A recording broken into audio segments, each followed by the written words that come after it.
So, ito yung pacifier holder ng anak ko na kung saan very useful talaga to dahil nga, ang pacifier niya is madalas niyang ginagamit. So, para hindi basta-basta malaglag. So, kailangan niya ng ipitan.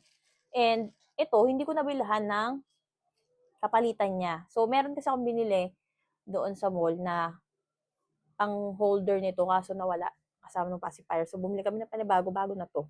Pero ito yung binili ko yung pinakauna. So, ito yung bago nating pamalitan. Ayan. So, mura lang to guys. And talagang useful talaga sa ating mga mommies and magagamit at magagamit talaga ng ating mga babies. Ayan. So, ito naman yung color na ipapalit natin para mas madaling makita yung dumi. Diba? Ang ganda.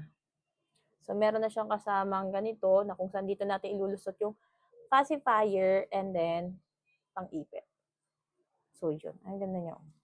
Kami tayong pagpipilian kung gusto nyo pang baby girl or pang baby boy.